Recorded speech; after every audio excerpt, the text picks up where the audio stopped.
Good morning. My name is Don Walker. I am the pastoral intern here at Scots Kirk. And on behalf of the session and Pastor Jim Mitchell, I would like to welcome everyone who's here worshiping this morning, as well as those who are worshiping with us online. Before we get to our announcements, just wanted to share something, personal with you all. Coming to Scots Kirk when Jen and I first arrived was the biggest blessing in disguise that I could not have known that I needed. A big part of it is the Lord has affirmed and confirmed so much for what He has planned for Jen and I, for our lives, for our family, and our time here. I've got to meet wonderful people here, learn from wonderful people here, and the blessing of being able to learn about and be a part of the ARP is an immense blessing. It's a great denomination that I'm thankful that we found.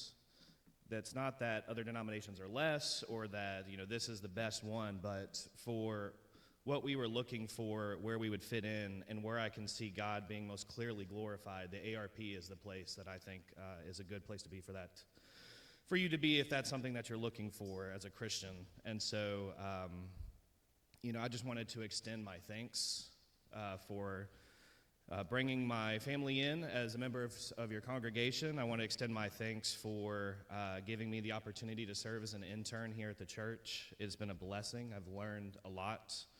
I have gained experience. I've gained wisdom. I've had my silly moments and I've had my successful moments. And I am thankful for all of those. And ultimately, something that I pray for this church is, Scots Kirk is a church that I hope stays in Charleston for another 200 years. The ARP really is a good place to be able to come alongside other Christians that you can be confident are worshiping the Lord, are serious about their faith, and put God as number one. And you guys are a huge connection for Charleston, which is expanding and growing immensely for people to find and connect with the ARP. And so my prayer is that you guys will be here for a very long time. I just wanted to extend my thanks. Very much enjoyed my time here with you all. For our announcements today, this evening we'll be having our fifth Sunday, which is a time of worship. We'll have about 25-30 minutes of songs that people will be able to pick from our books that we have here, our Trinity hymnal, our Blue Notebook, and our ARP Psalter. I will also have the opportunity to give a devotion, a short time of teaching that Pastor Jim has allowed me to do. And Pastor Jim will spend some time in prayer as well. So we do encourage you guys to be here for that. That's this evening at the church at 6 p.m.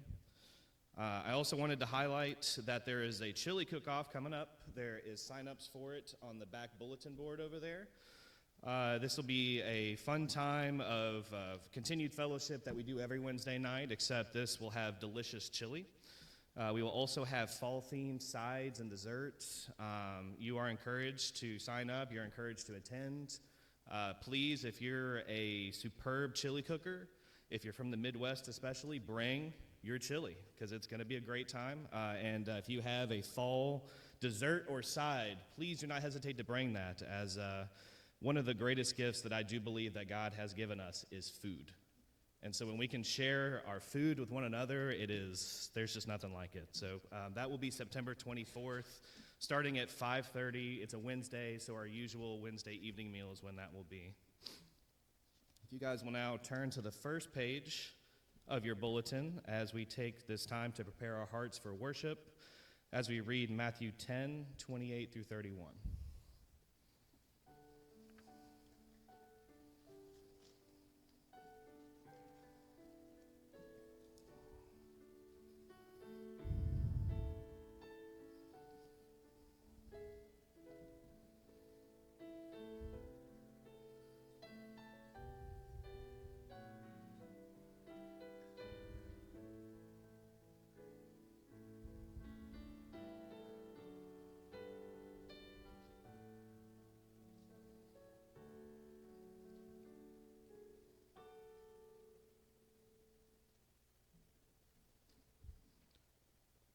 Our call to worship this morning comes from Psalm 107.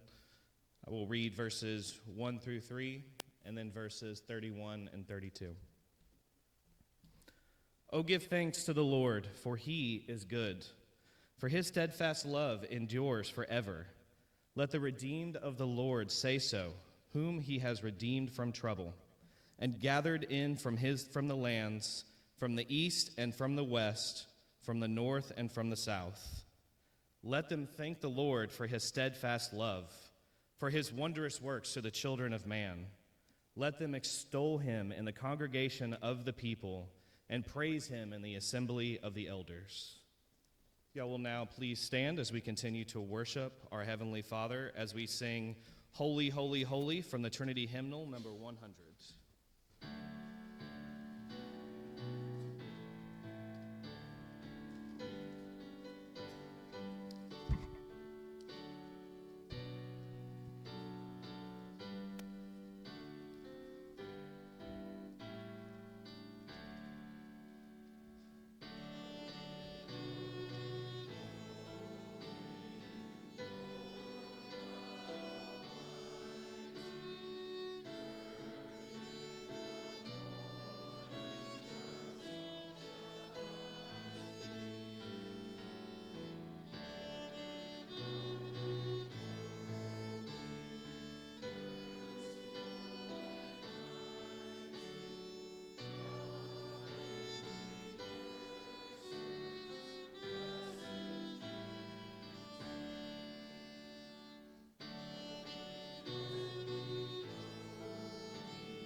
If you'll now please bow your heads with me as we pray to our mighty Father.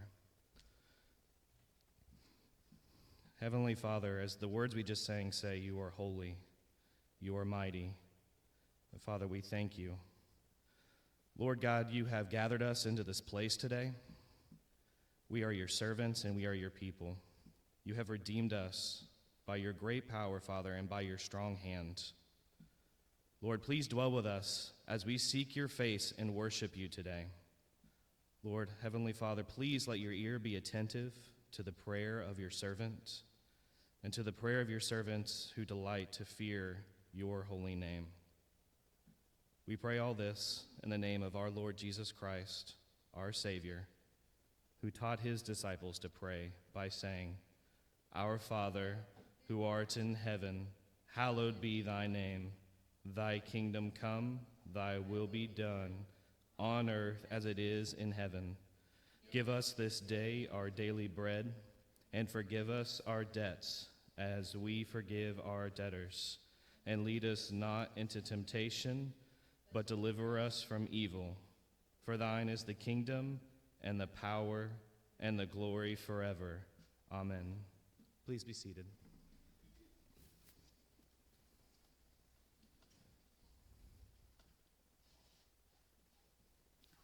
Our confession of sin this morning is a portion of a Puritan prayer from the book Valley of Vision put out by Banner Press. If you guys will please read along with me as we confess our sin to our God. Save me entirely from sin. I know I am righteous through the righteousness of another, but I pant and pine for likeness to thyself. I am thy child and should bear thy image. Enable me to recognize my death unto sin. When it tempts me, may I be deaf unto its voice. Deliver me from the invasion as well as the dominion of sin. Grant me to walk as Christ walked, to live in the newness of his life, the life of love, the life of faith, the life of holiness. I abhor my body of death, its indolence, envy, meanness, pride. Forgive and kill these vices. Have mercy on my unbelief, on my corrupt and wandering heart. When thy blessings come, I begin to idolize them and set my affection on some beloved object, children, friends, wealth, honor. Cleanse this spiritual adultery and give me chastity. Close my heart to all but thee. Sin is my greatest curse. Let thy victory be apparent to my consciousness and displayed in my life. Brothers and sisters, the reality of sin is a very real reality. But even more than that is the reality that we serve a perfect and holy God who has redeemed his people and who has crushed the head of the serpent. So please hear this assurance of pardon from Romans 8:31b through 39. If God is for us, who can be against us? He who did not spare his own son, but gave him up for us all, how will he not also with him graciously give us all things? Who shall bring any charge against God's elect?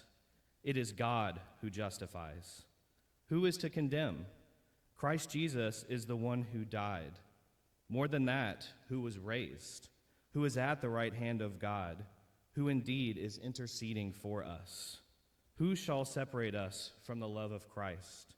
Shall tribulation or distress or persecution or famine or nakedness or danger or sword? As it is written, for your sake we are being killed all the day long.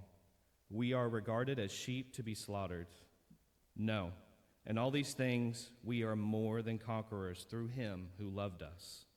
For I am sure that neither death, nor life, nor angels, nor rulers, nor things present or things to come, nor powers, nor height, nor depth, nor anything else in all creation will be able to separate us from the love of God in Christ Jesus our Lord.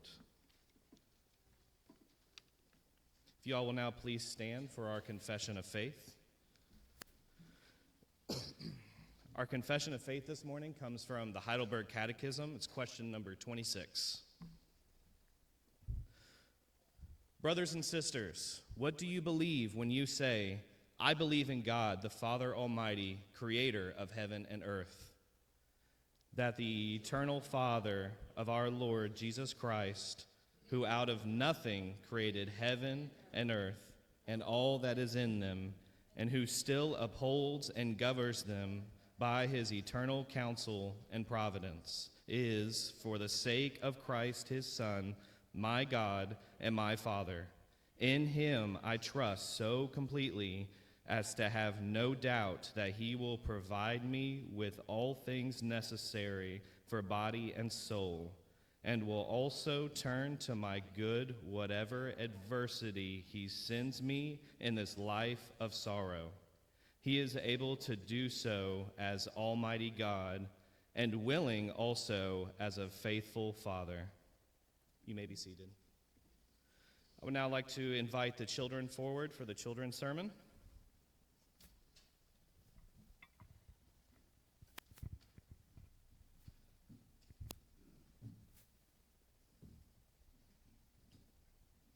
Good morning. This morning, Pastor Jim is going to be preaching from Psalm 56, and there is a theme in Psalm 56 that I think is very important for you guys to rest on today, and that theme is trust. Can you guys tell me what trust means? Yeah, it's believing that somebody or something will follow through based off what it's promised you that it will. And one of the things that David is talking about in this psalm is, even though he's afraid of these people, of this situation, and of things happening, he trusts that God will sustain him and protect him. And he trusts that God will sustain him and protect him because God has made many promises to his people, and he has fulfilled all those promises, all the way up to the time when David was praying this, and then also after. And so one of the great things about reading the Bible and reading the words of Jesus is we can see that not only can we trust God because of the perfect God that he is, but he has provided evidence for us that we should trust him because he always keeps his promises. Let's pray. Heavenly Father, Lord, we thank you for your word that you have given us in our present day, compiled into a single book in our native language. Father, we thank you that we have the ability to read and comprehend this wonderful story that you have put forward of us, of your great promises being upheld and of your great works being done. Father, we pray that as we all leave from here today, that our trust is truly in you and that we can rest in that trust because you fulfill your promises. We pray all this in the name of Jesus. Amen.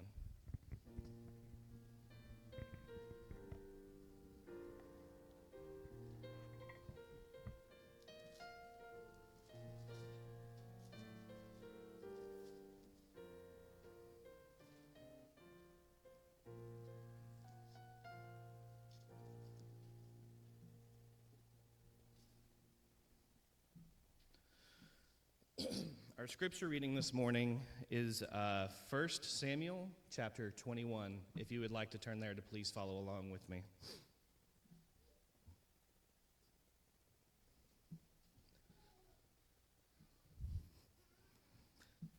Then David came to Nob, to Ahimelech the priest.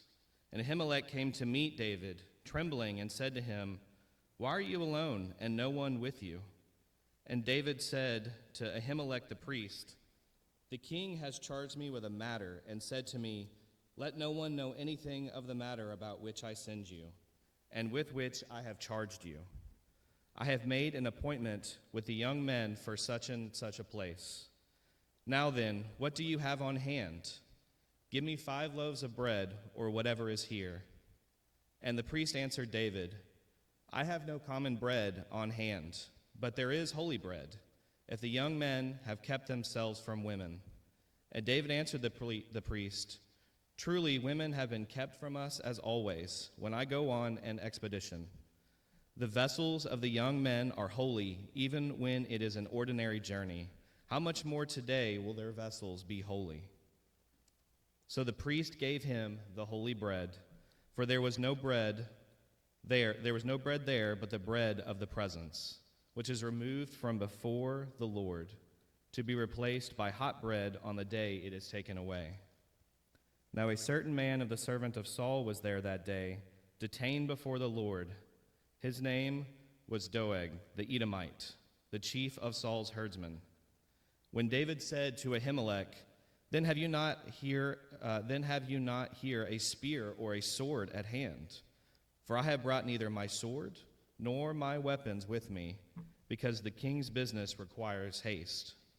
And the priest said, 'The sword of Goliath, the Philistine, whom you struck down in the valley of Elah, behold, it is here, wrapped in a cloth behind the ephod. If you will take that, take it, for there is none but that here.' And David said, 'There is none like that. Give it to me.' And David rose and fled that day from Saul and went to Achish, the king of Gath.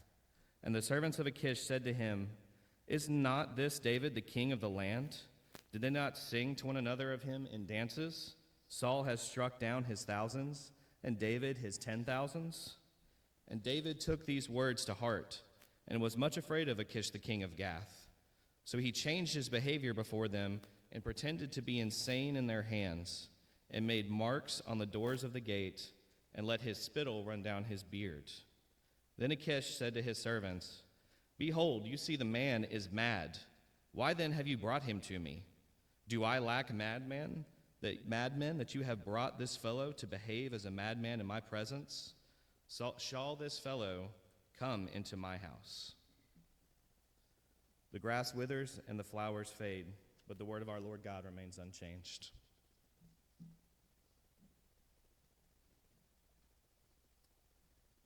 At this time, I'd like to invite Rick Evans to come forward for the vows of church membership.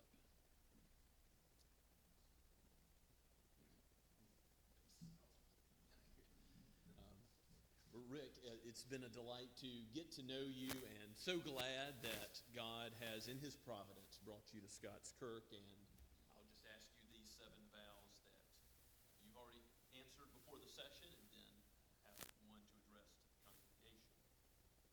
Do you confess that you are a sinner in the sight of God, that you deserve his punishment, that you are unable to save yourself, and that you are without hope of salvation except for God's love and mercy? And do you believe in the Lord Jesus Christ as the Son of God and the Savior of sinners? And do you receive and trust in him alone for your salvation? Do you accept the Bible, comprised of the Old and New Testaments, as the written Word of God, and that it is the only perfect rule of faith in how to live? And do you promise to trust in the guidance and strength of the Holy Spirit, so that you can live all of life as a Christian, following the example set by Jesus Christ? Do you promise to exercise faithful stewardship of God's resources entrusted to you for the furtherance of God's kingdom and purposes? And do you accept that the doctrines and principles of the standards of the Associate Reformed Presbyterian Church are founded upon the Scriptures? And finally, in loving obedience, do you submit yourself to the government and discipline of this church, promising to seek the peace, purity, and prosperity of this congregation so long as you are a member of it?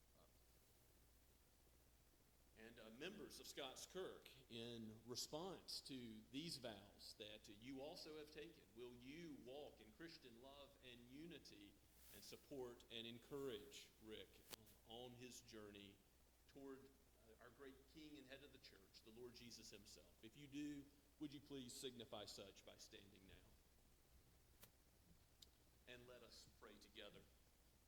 Oh, holy, holy, holy, Father, Son, and Holy Spirit, you alone build your church by your mighty power, by your strong right arm. And we praise you today for all those members that you have grafted in. We thank you, Lord, for how you have brought Rick to faith, how you have brought him here. Lord, may we be a blessing to him and he to us as we walk under your word as our authority. May it guide and direct all of our steps, that we walk in the light of life, even in the light of the world, the Lord Jesus Christ, for it is in his holy name that we pray. Amen. Please be seated. And Rick, you can have a seat, and please join me in the handshaking line after the service so that everyone can welcome you.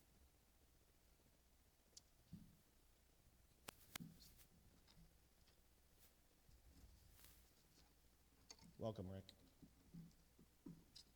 If you guys will now bow your heads with me as we come before our Lord in prayer again for his church and his world.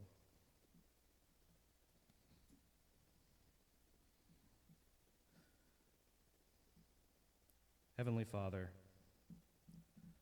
precious Son and Holy Spirit, you are the Alpha and you are the Omega. You are the beginning and the end. You have redeemed your people, and you have crushed the head of the enemy. You have fulfilled and continually uphold all of your promises. You have interceded on the behalf of your elect through the sacrifice of your Son.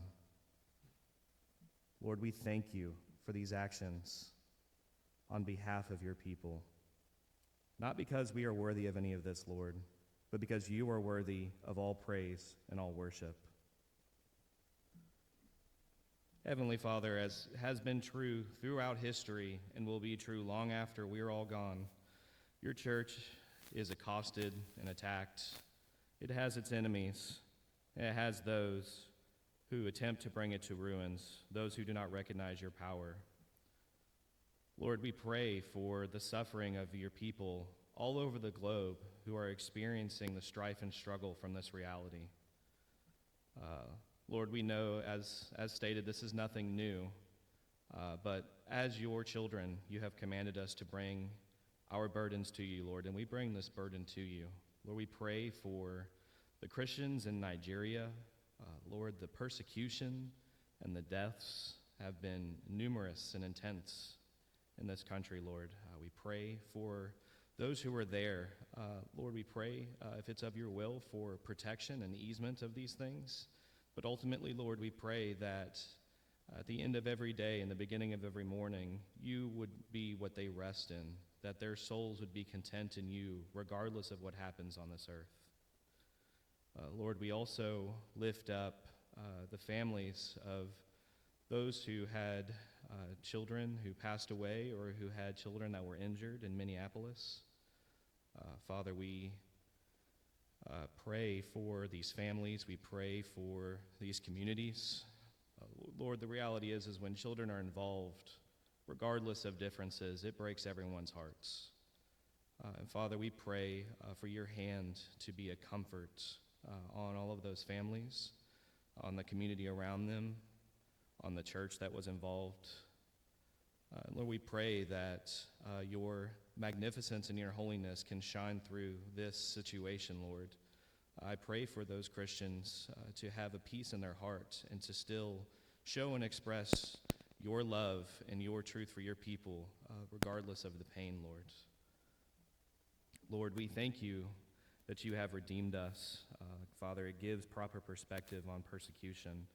But persecution is difficult, Lord, and so we do pray for your constant help for any and all who are struggling with that. Lord, it is you who breathed everything into existence. It is you who set the parameters for how the world is to function.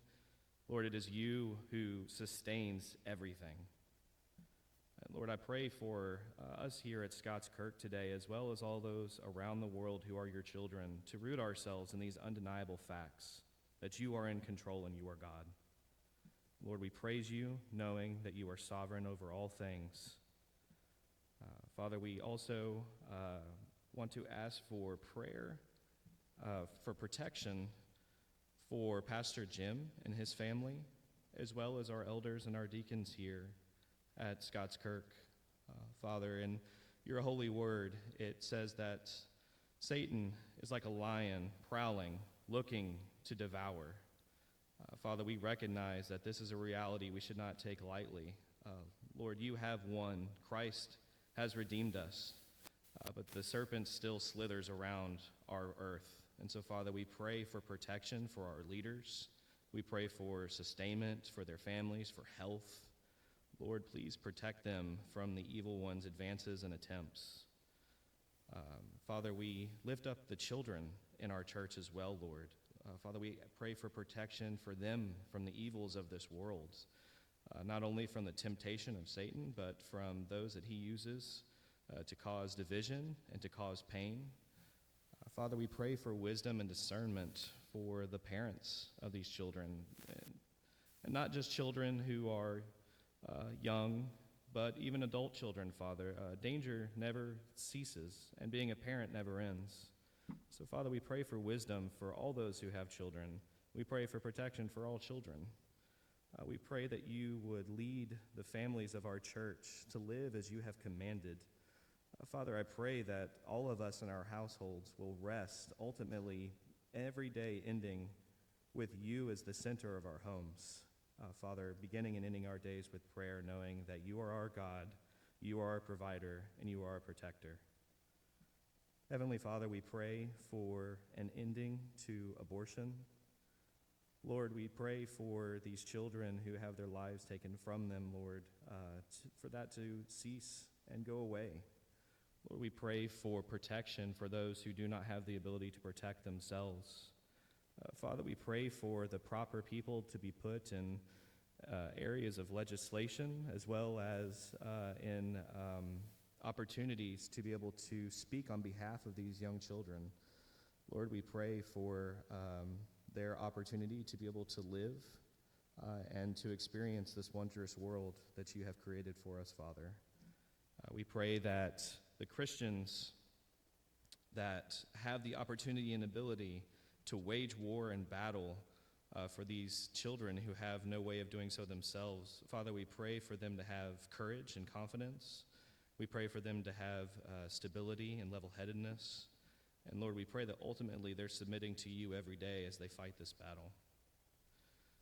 Heavenly Father, Lord, we pray that your gospel will penetrate all the nations and all the people across the globe. We pray for wisdom for the church, the Holy Catholic Church, Lower C, in discerning how to accomplish this task from here to Australia to everywhere, Lord. We pray for the missionaries that are all around the world, including those here in the U.S., who have made the commitment to trust you and to go where you have called them, to submit themselves, their lives, and their families, to share the gospel with those who do not know you, Lord, or who are resistant. Lord, we pray that as this work is done, that new churches will be planted, will be sustained, and will grow, and then we'll plant new churches. Father, we pray to see your gospel redeem and change this world. Lord, we pray for any needs in our church today, both those that are spoken and unspoken. For God, you know all and you see all. Lord, as it says in your word, you clothe the fields with lilies. You feed the birds of the skies. Father, I pray that this can be something that your people can rest in the midst of whatever trouble and strife we're in, that you are there for us and you will provide. Heavenly Father, we pray all this in the name of our Lord and Savior, Jesus Christ, your Son, who has redeemed us all. Amen.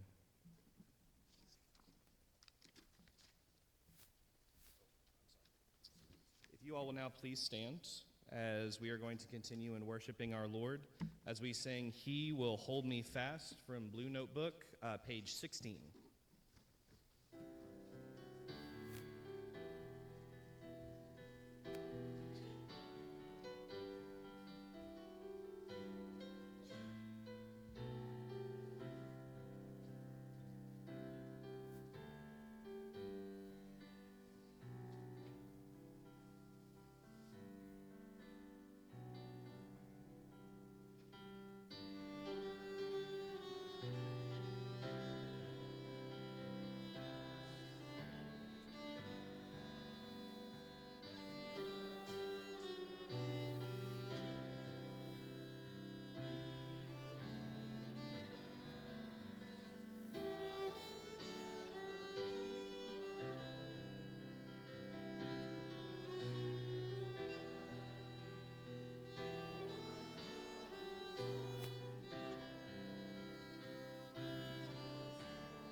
Good morning. Please be seated.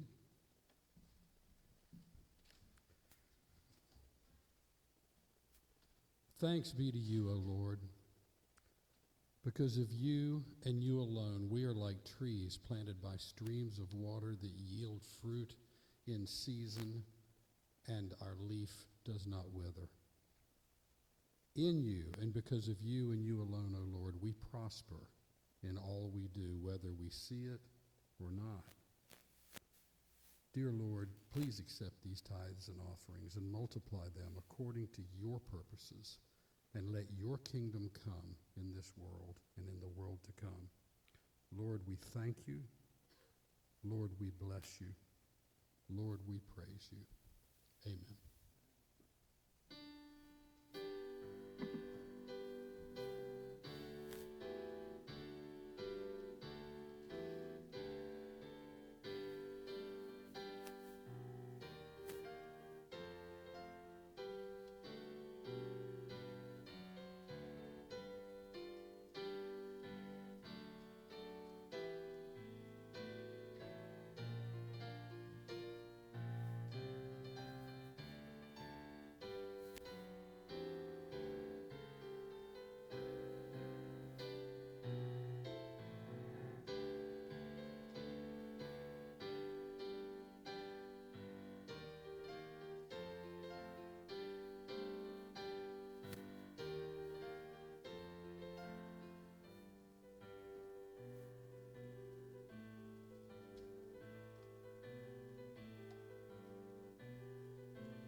Please turn with me in your copy of God's Word to Psalm 56.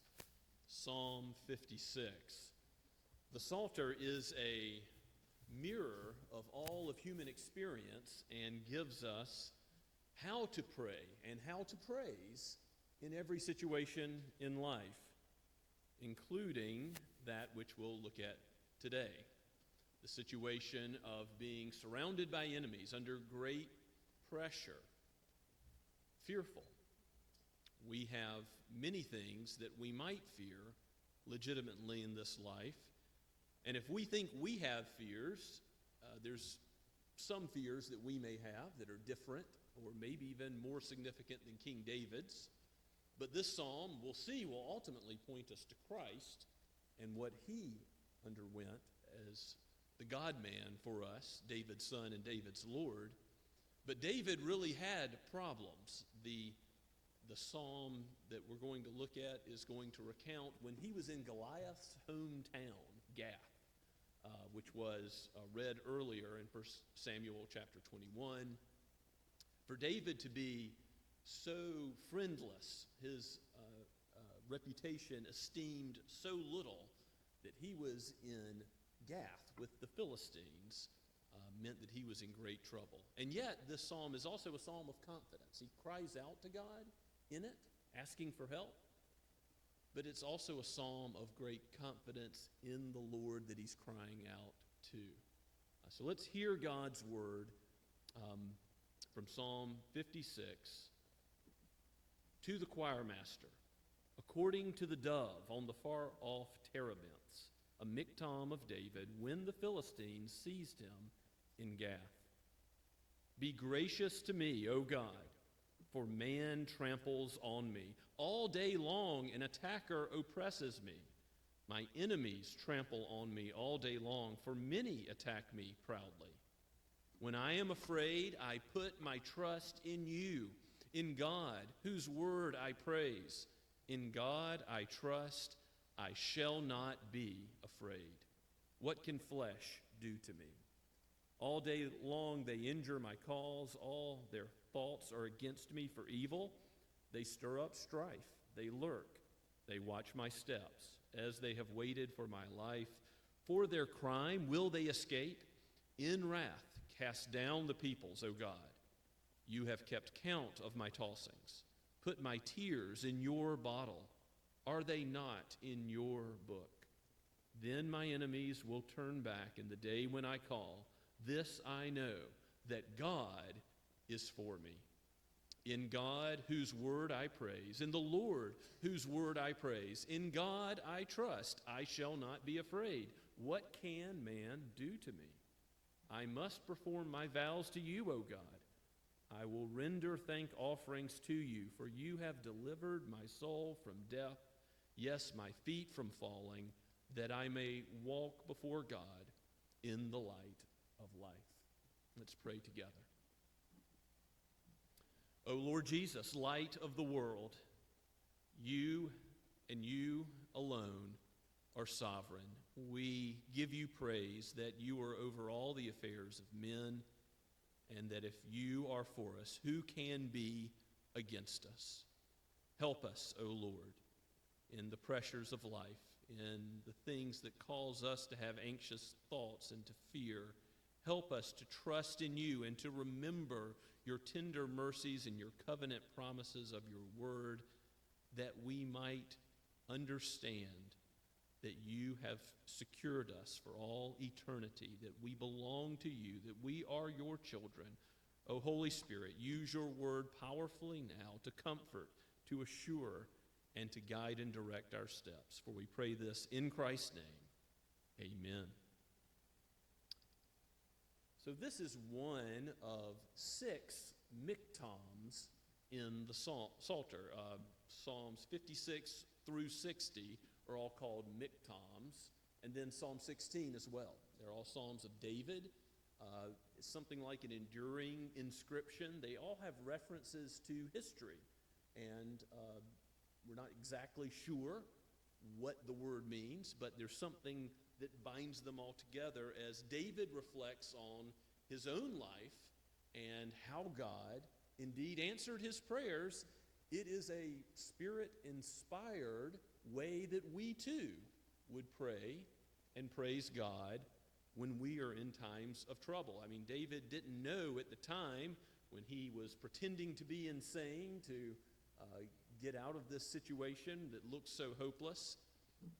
David didn't know what God's purpose for this trial was. And yet, like Job, at the end of Job in chapter 42, Job learns not really the answer to his questions of why am I suffering, but he learns that God is trustworthy, that he can trust God when he is in the dark because God is in the light, and God knows all things and does all things well. That's what David learns and ultimately has confidence in his situation, and it guides us when we have reasons to fear. When we say, like in verse 3, when I am afraid, we, like David, should say, I put my trust in the Lord, in his word. And parents, you can say this to your children when they have nightmares at night. Take them to Psalm 56, verse 3. When I am afraid, what do? I look to the God who saves.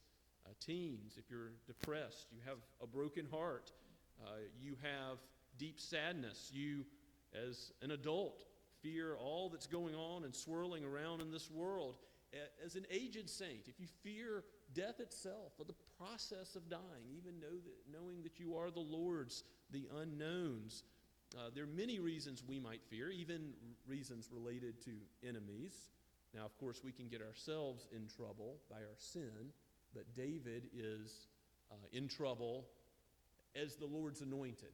In 1 Samuel chapter 16, he's anointed king, but Saul is pursuing him. So Saul wants his life, and is threatening him with murder.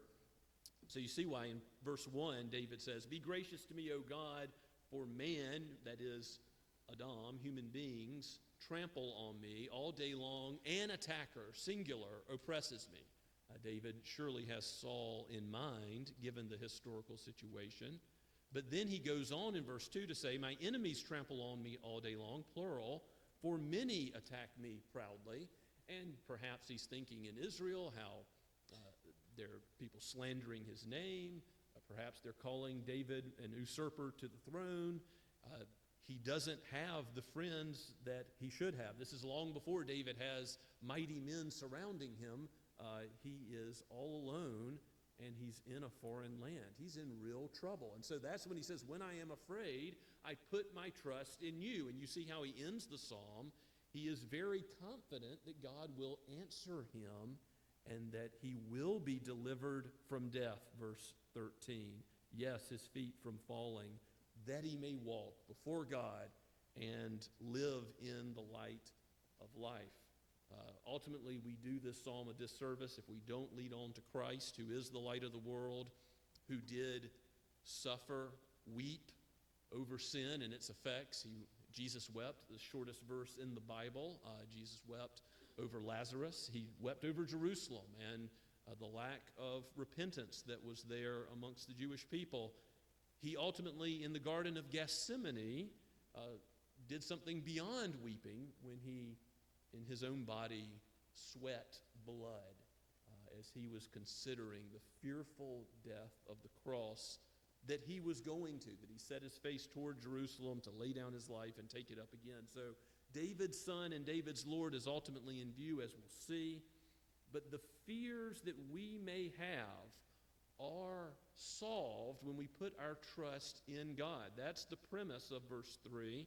And I do wonder what this tune must be like. You see in the superscription, "The dove on far-off terebinths." Perhaps in the new heavens and new earth we will hear this tune. I look forward to it. But perhaps it's a mournful tune due to the trouble, but perhaps it's also a tune of confidence, of peace. The dove, right, a symbol of peace. And David is ultimately crying out with great pleas for mercy and grace, but he's also crying out to a God who he knows delivers and saves, the God who has shown him such great mercy. So he says, "In God, whose word I praise," verse 4, "in God I trust, I shall not be afraid." Not meaning that all of his fears go away, but that his fears don't gain the upper hand. His fears don't control him. His fears aren't the last word. And in the end, he says, "What can flesh do to me? What can man who's attacking me," whether singular, a very mighty, powerful man, Saul, or all of the opinions of men and those in Israel, those Philistines in Gath, no man can ultimately harm us. As we already have been assured in Romans 8 today, if God is for us, who can be against us? There's nothing in this world, not even the powers of darkness, can separate us from the love that is in Christ. The covenant promises are in view as David will return to this refrain in verses 10 and 11. By trusting in God, it means that he's trusting in his word. David is not elevating God's word too high here, is he? Because to trust in God is to trust in his word. It's to know that whatever he speaks is true and has authority, is flawless, is unable to fail, is therefore infallible and inerrant. It is without any error whatsoever, and so he can trust the covenant promises made to Adam and Noah and Abraham and Moses, and indeed to David himself. David looks forward to the Messiah who is to come, and ultimately the judgment of that Messiah on the wicked, as we'll see. He says in verse 5, "All day long they injure my cause. All their faults are against me for evil. They stir up strife. They lurk as they watch my steps. They have waited for my life against Saul's murderous plots." And David asks the Lord in a godly way he presents the crimes of evildoers and says, will they escape judgment for these things? For their crime, will they escape? In wrath, cast down the peoples. That is an imprecatory prayer, judge the wicked. Now, of course, whenever we pray an imprecatory prayer, we're ultimately praying, God, bring repentance to those who plot against the Lord and his anointed. But if you won't bring repentance to them, if they are not your elect, if they are not the ones that you choose to call out of darkness and into light, then judge them. Take them out of positions where they can harm the people of God, restrain their hands from doing evil. That's what David is crying out for when he says, ultimately in the last day, the day of the Lord, judge the people who are persecuting the church of God, the people of God, and in this case, David himself as the king of God's people. That's a righteous prayer to pray. And David, in verse 8, shows how meticulous God is in his concern for his saints, for his people. He says, you have kept count of my tossings or my wanderings. You think about the wanderings of Israel in the desert. God was sovereign and watching over them all along the way. As David tossed and turned on his bed, surely God knew all of his restless nights as he is sleeping in various difficult circumstances. And furthermore, God is sovereign, not only that he sees these things, but he says, you put my tears in your bottle. So God not only sees every tear that David cries, and as Jesus says, you're worth far more than the sparrows. God knows every hair that's on your head. He doesn't just know these things, but he cares so much that he is bottling the tears, as it were, to show that not one tear that falls is wasted or in vain. And again, ultimately, we're going to connect this to Christ, because the pain that Christ suffered, his weeping, his sweating drops of blood, was any of that wasted or in vain? No, all of that the Father honored as the beloved Son did what was righteous and fulfilled the law for his people and died the atoning death we deserve to die at Golgotha, cast out on the place of the skull, outside the camp. So David is a type of Christ, and he knows that his tears are not forgotten. We too can know that our tears are not forgotten. We, like Job, may not see all the ways that God works for his own glory and our good, Romans 8:28, with the trials and the sufferings we experience. But we can know that he is doing so. He's proved that he does so on the cross, as God has taken this great calamity which his Son endured and turned it to ultimate good for the salvation of all of his people. It is David's confidence in God, not only seeing, but ultimately using these trials, that is reflected at the end of verse 8. Are they not in your book? So he's got the tears in the bottle, and ultimately God has a book where all things are written, all things are before his face. He knows all of our ways. Psalm 139 puts it that way. In Sunday school this morning, we talked about the book of life. If you're written in the book of life, guess what? You are safe.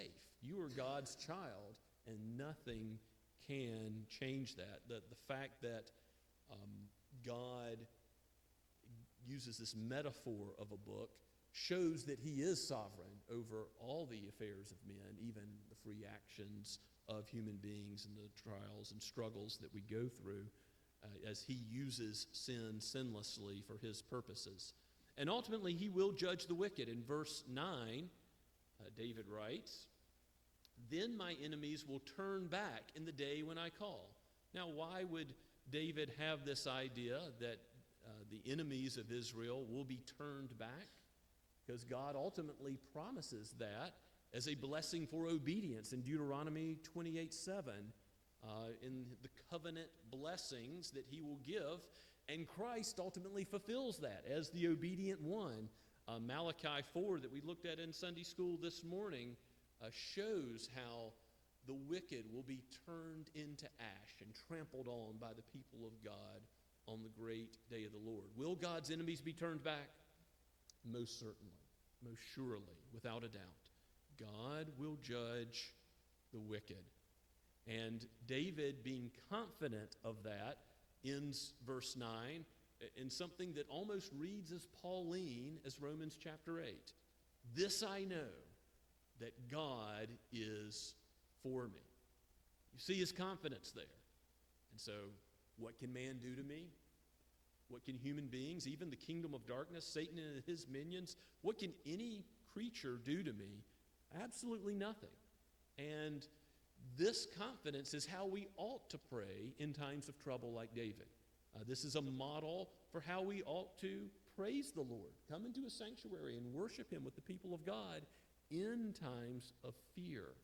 And that's just what David does in returning to the refrain of verses 10 and 11. In God, whose word I praise, in the Lord, whose word I praise. You see the emphasis on praising God, even in the midst of the situation. In God I trust, I shall not be afraid. What can man do to me? So obviously the repetition reminds us that this is important. And there's actually a portion of the Hebrew poetry, a chiastic structure, which is highlighting the word of God here. So even though the repetition is highlighting that God is to be praised and that man can do nothing, that's already been said in verses 4 and 5.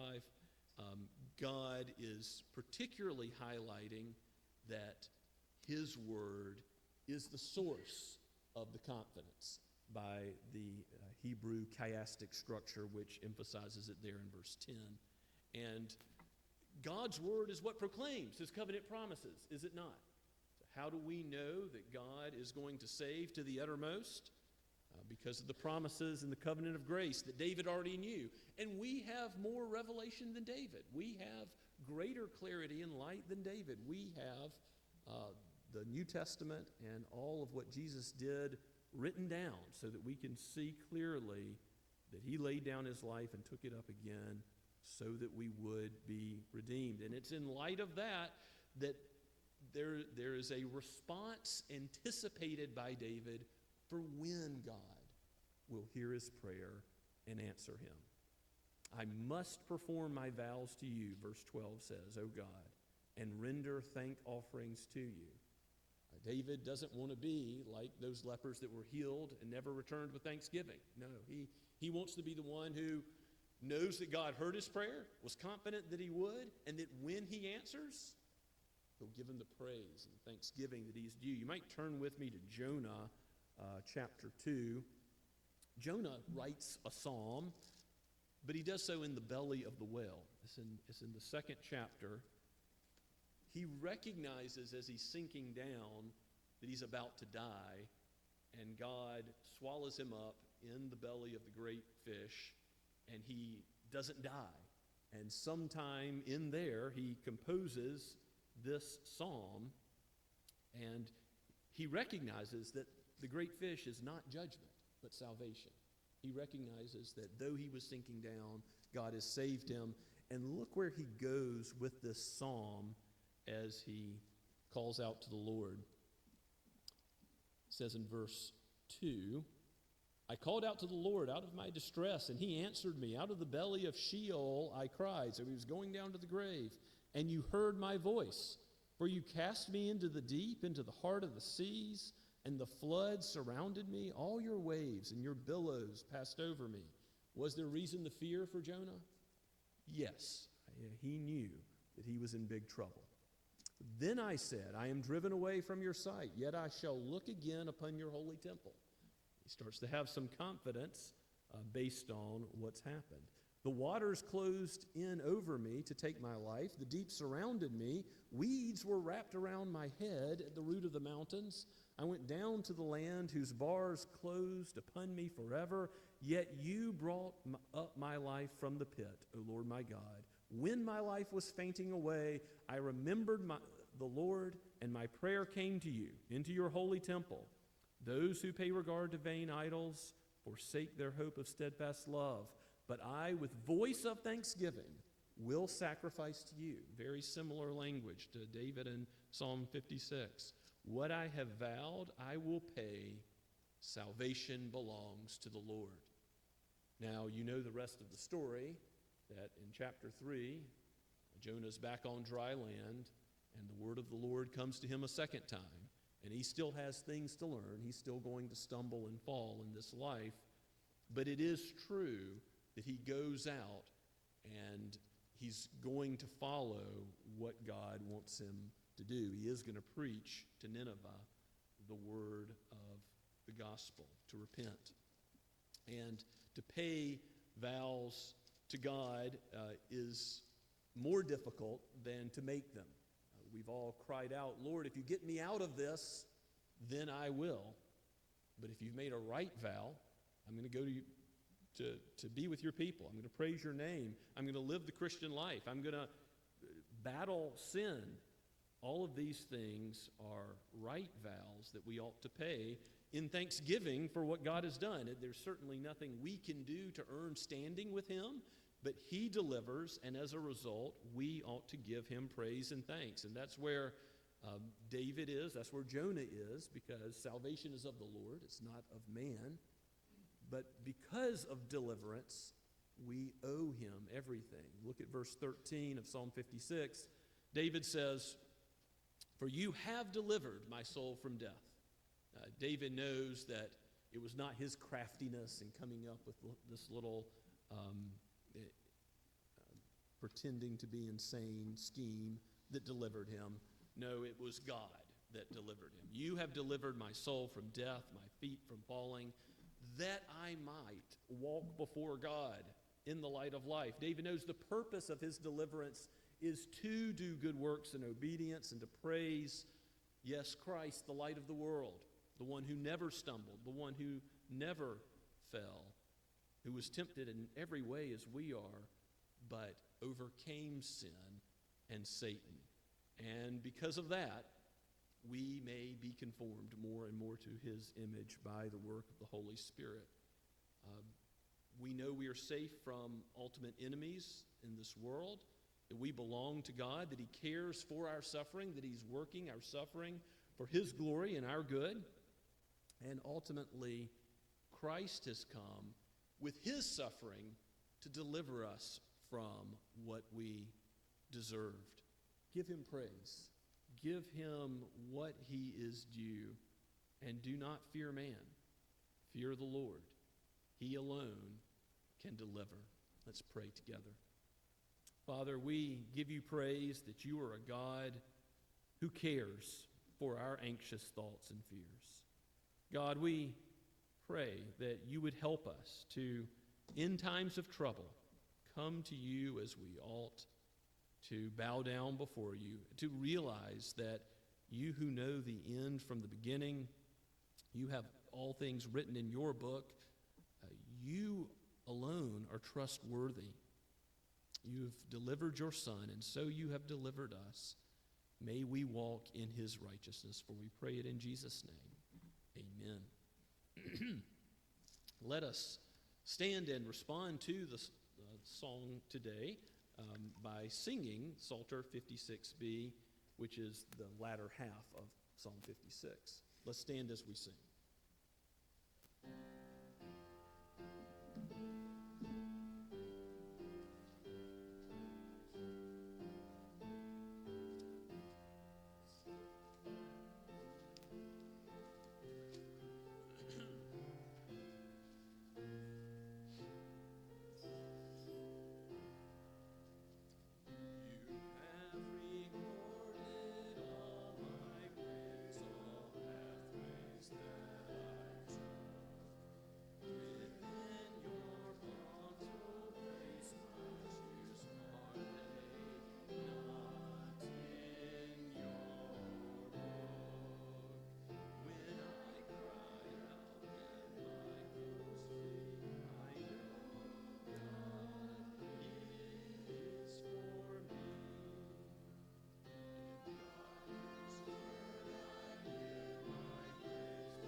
Considering God's ultimate care and protection of his flock, receive this benediction. The God of peace will soon crush Satan under your feet. The grace of our Lord Jesus Christ be with you. Amen and amen.